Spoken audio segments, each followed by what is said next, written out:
For the last 20 years, if you wanted to find something out online, you almost certainly use Google to start the process. But in what feels like the blink of an eye, AI has come along and promises to disrupt how people discover, interact with, and understand the whole of the internet.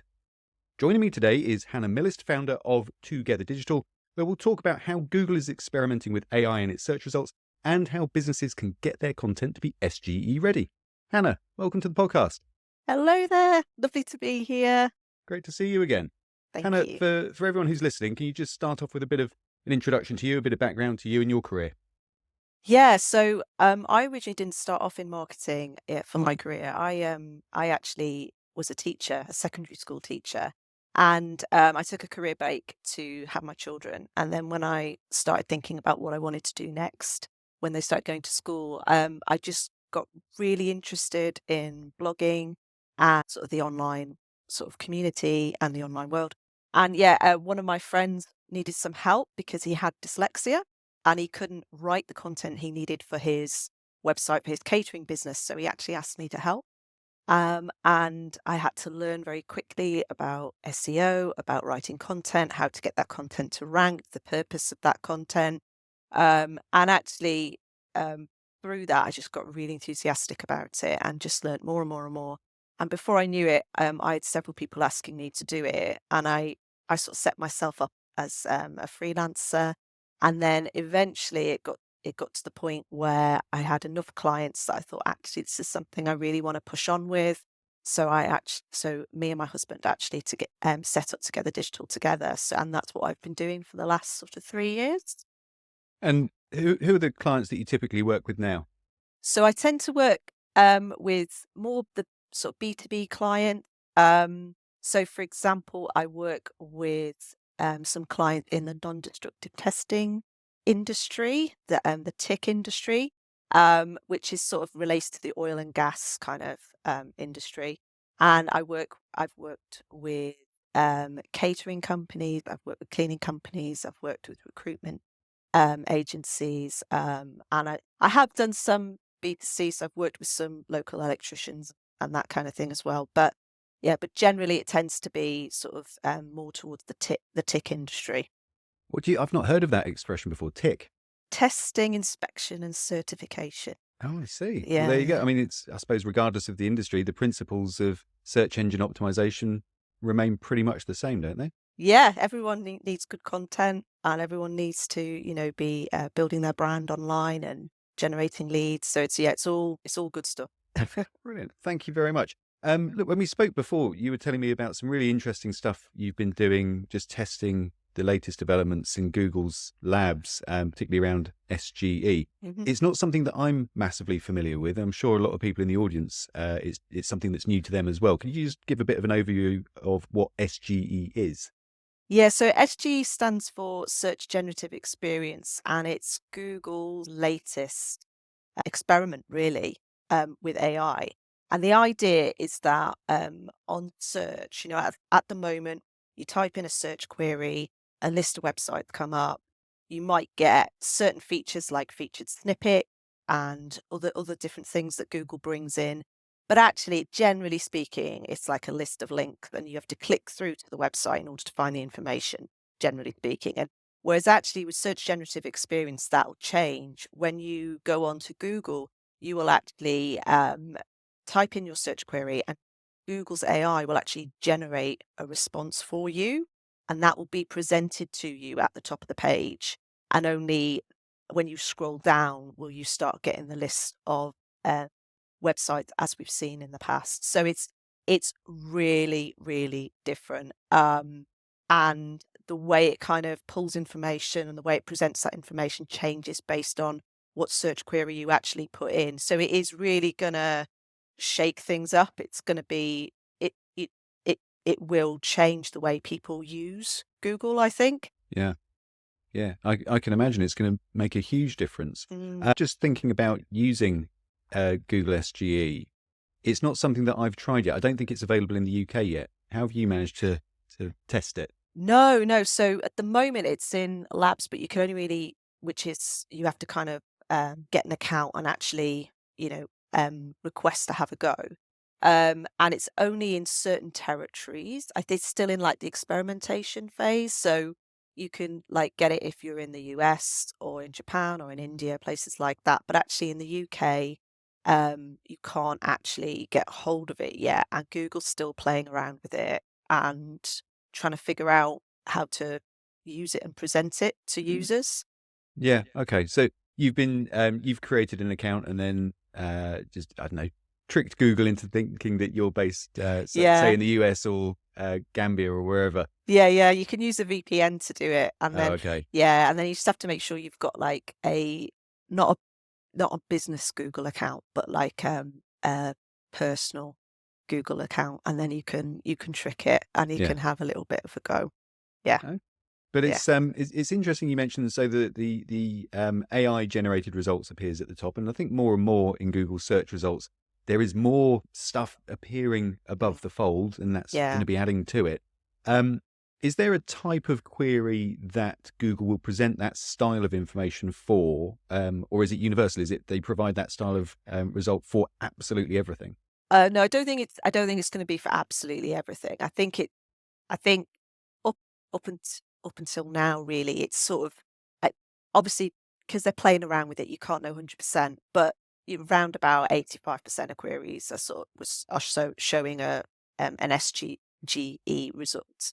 So I don't think it's going to be for everything, but it's going to be for queries where you're trying to get information as a that's kind of the order of the day, or you're trying Mm, to sort of make a decision or discern something. So for example, if you were sort of asking, what's the pros and cons of building your own patio versus asking somebody to build it for you, or something like of that nature, it would pull through an answer. Or if you were asking for if you were asking for you were looking for a product to saying, find me a red dress, mm. then actually you would get an SGE response. If you were asking for what are the top 10 reasons to outsource my cleaning to a commercial cleaning company, then you'd get an SGE result. So it's those kind of queries that would actually get get the response. Yeah. And where's Google getting this information from? Is it creating it from scratch or is it sourcing it from around the web? Oh, controversial.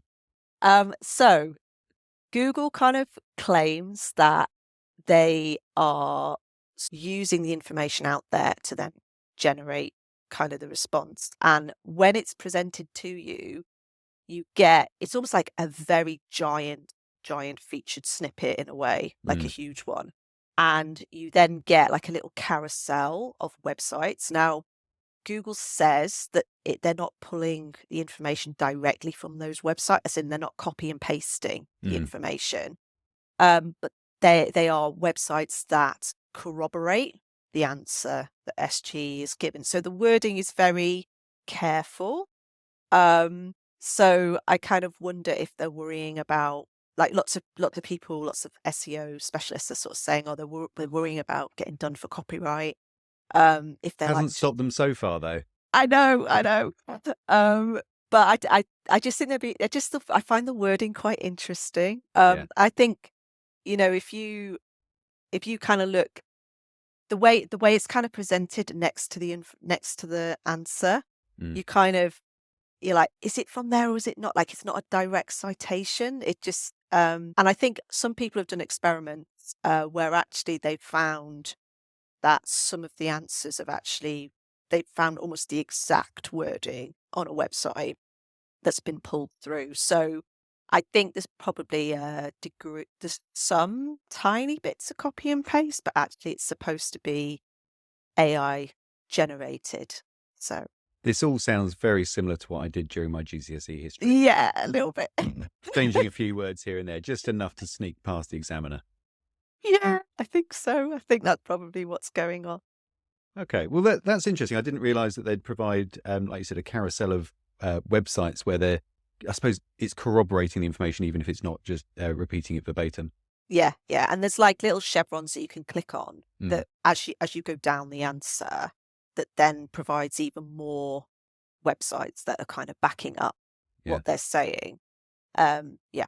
I suppose a concern from the SEO industry and website owners as well will be that if that becomes more and more prevalent, the traffic that they would otherwise have been getting to their website for answering those sorts of queries, and they've probably spent quite a lot of time, effort, and money Mm. optimizing their site so it appears in the search terms for those relevant search results for those relevant queries, that people aren't going to be leaving Google at all for that. Yeah, I think there's definitely going to be an impact on on informational Mm. sort of traffic you get to your website for informational search terms. And I think, yeah, I think it's inevitable. Why would you, if you're just looking for a very simple answer to something, Google gives you that answer on its homepage, its Mm. search results page. Why would you click through to another website? Mm. Like, why would you? And so I think because the AI can manipulate the answer so it exactly matches what you want. You don't even have to. So up until now, you would type in a query, and then if the first result wasn't exactly what you wanted, you can keep going down the list till you find something that's exactly what you want. Whereas with AI, it can whatever you type in, you can get almost the exact right answer, and so the chances, I think, if you're maybe the first website on the carousel next to the answer, you may get a click through. Um, but actually after that point, it's very unlikely. So I think if your SEO strategy is based on building lots of blogs that bring you traffic in for informational searches, you're gonna have to rethink what you're doing, or you're gonna have to try and rank at one of the top positions in the carousel. Yeah. And I think my gut feel on all of this is it's actually quite a healthy thing for the search industry to have to adapt to. And there's a Yeah. certain... Sorry, you carry on. Yeah, no, like, from a user's point of view, I think it's brilliant actually. Like, I really like it, like, particularly if you're looking for a product, because it keeps you out, because it's sort of presenting the information as much as it can in an unbiased way.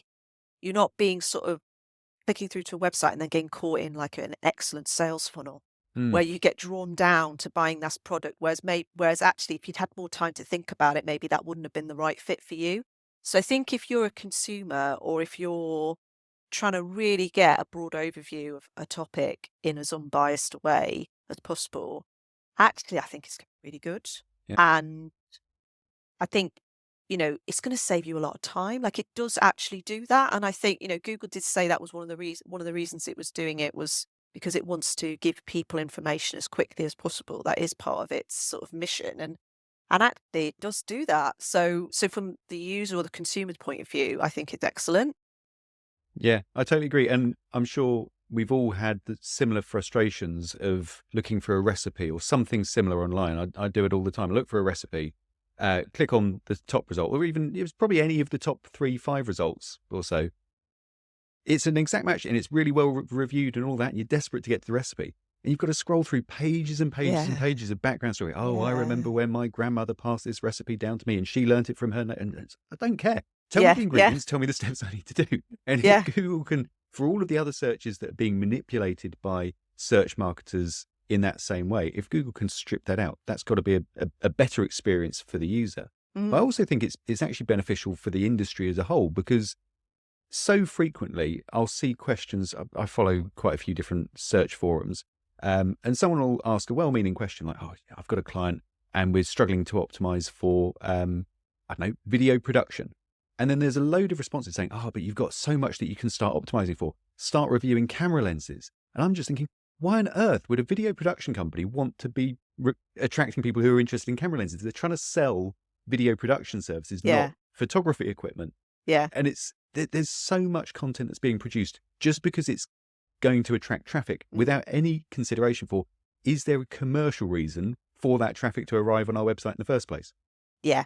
100%. I think it's it's just gonna get rid of that. And I think it's good because I think it's gonna make us, as people who are trying to help companies market themselves, really think about the quality of the content on the site. like we should be doing that anyway. But like you say, I think when you're under pressure to actually, you know, generate traffic for your client, or, you know, get, you know, and sort of hit targets and stuff, you know, you can quite easily go down the slippery slope of Mm, just doing anything in order to do that. Whereas actually, I think it's really going to you're really going to have to think about content quality. You're going to have to think about making sure that the client own kind of personality and opinions and thoughts are actually coming into that content. You're really going to have to think about, you know, is the content, are the different types of content mm, good for the user?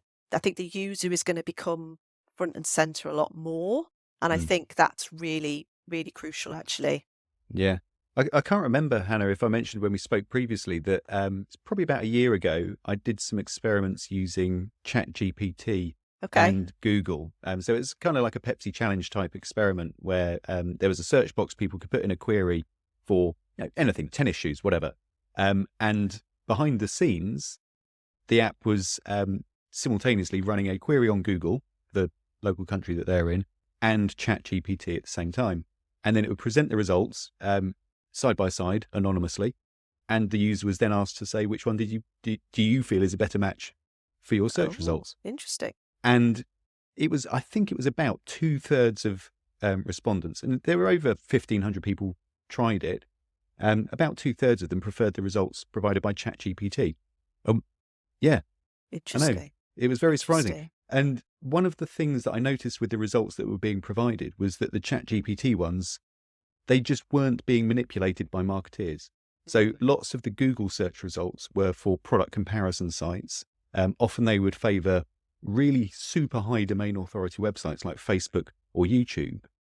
And that's okay for informational searches. But if you're searching for something that you want to buy, Mm. that's not where you buy them from. Yeah. Yeah. Yeah. Yeah. Yeah. No, I think that's really interesting, isn't it? Yeah. I think it, and you know, there's no denying that actually SGE is a response to kind of like ChatGPT. Like there's just, you know, Yeah.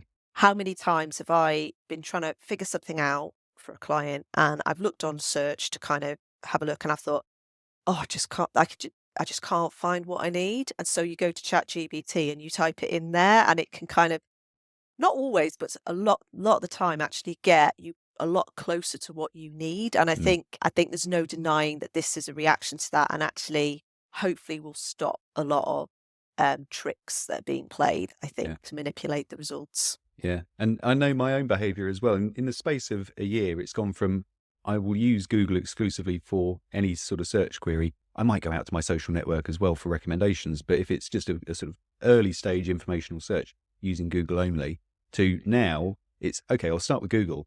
And then if there's a ton of information, quite often what I'll do is just ask ChatGPT to summarize it for me. You just say, Yeah, right, just summarize all of these different articles and the main points from them and what I need to understand.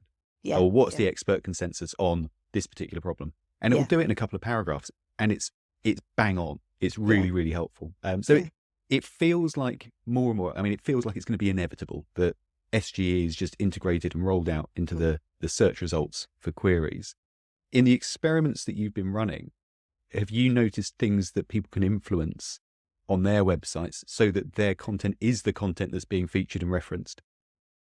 Yeah, so like there's lots of people out there who are actually doing some really good work trying to figure out what is it exactly that SGE is looking for. And I think one thing that keeps coming up time and time again is that is making sure that you put whatever the search term is, actually you summarize it really concisely at the top of your blog. Hmm. Now, this is kind of good user experience anyway. Like I think a lot of people have been doing this for a while. Like, you know, you have like a key takeaway section at the top for people who actually are in a rush. They just want a quick answer and they want to go. And then, you know, people who want more in depth will then read the rest of the blog, hopefully. So I know we personally have been doing that with our clients for a while, but I think this is almost like a souped up version of that, where it has to be very concisely and sort of simply explained, and put at the top, so that SGE kind of grab it, really. And so what, like one of the things I've been looking at. So this kind of only works if you're actually ranking quite well anyway. So I think you have to do all the good SEO practice first. So you have to get, you have to make sure the content's excellent and that it's optimized properly. And so all the good SEO, great stuff that we do, get it ranking, and then actually look for those keywords, those maybe top sort of 10, 30 keywords that are bringing in traffic to your website, and actually look on SGE and just see where you're ranking for them. I think if it's for purely informational ones, and you can actually then change the blog to see if you can then pull it through to the carousel. So, for example, for one client, I found so we looked at what keyword they were ranking for. A particular blog was ranking for what the search query was. It was a long tail search query. So actually, I just wrote a really concise answer at the very top of the blog, resubmitted it to Google Search Console, and then it sort of pulled through to the carousel search generative experience. So actually, it does work, but I think it doesn't work every time. But I think you can maybe go back and try again to see if you can get it appearing at any point. And but I don't. I think if your blog isn't ranking well originally, I think then you're probably going to have to work on that first before you can then get it to rank in SGE. Okay, so are you seeing then still a strong correlation between, say, the number and quality and relevance of the backlinks to a particular page or website and that effect on SGE? If the blog is ranking well, it doesn't, to me, I've not seen that effect. It seems to be more if the content exactly matches the search intent. So, but I think it'll change. I think as Google almost refine the process, I think then domain authority will start becoming a bigger factor in it, for sure. It feels like that would make sense for Google to do, because that's the edge they've got over all the other competitors in that space now, isn't it? They've got such a clear map of the link networks between every website ever. And if they can combine that with a really high quality AI understanding of the searcher's intent and the quality of the content on the page, that would, for the user's perspective, you would expect to give a really strong result. Yeah. I wonder if trying to refine that is possibly why it's not rolling out Mm. straight away. It's been in labs for a really long time, so I'm sort of wondering if they're doing a lot of work on that. I'm Really, sure they are.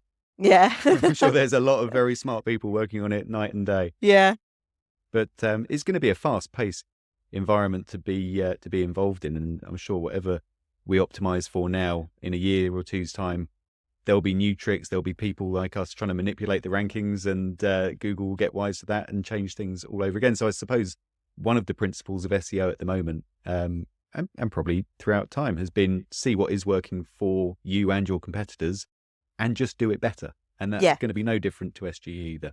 yeah. I think we've really got to keep coming back to content quality, and the user's experience. And I think if you can try and keep that front and center, then that'll stand you in good stead. Because I think, you're completely right. I think it's going to change so fast. Yeah. We haven't actually, although we've played around with it, we haven't actually gone through and completely changed our clients' blogs yet, because we still don't know when it will roll out, if the techniques that some very, very clever people have identified as working well, if they're going to carry on working well. So I think we have to be aware it's coming, and it is going to come, and also just be really mindful of just doing really good content and SEO, good practice.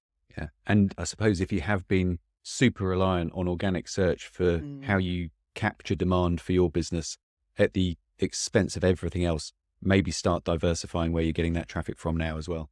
Yeah, well, I mean, I think I for some of my for some of my other clients who've been are in really competitive spaces, we've been doing that for a long time anyway. And I think you have to, because I think it's so competitive out there. that you've just got to have multiple channels, I think. So in some ways, it's just an acceleration of trends that we've already seen, or that we've already seen anyway. Mm. Yeah, no, I totally agree. Thank you. From what you've seen, is there a particular style of content that's being favoured? So written, video transcripts, blogs, bullet pointed content. I don't know. I don't know what you've seen when you've been testing SGE. I think I would sort of say it kind of depends on the search query. It's really Mm. focused on the search query and what it's really trying to. I think Google's really trying to understand what the user wants to get.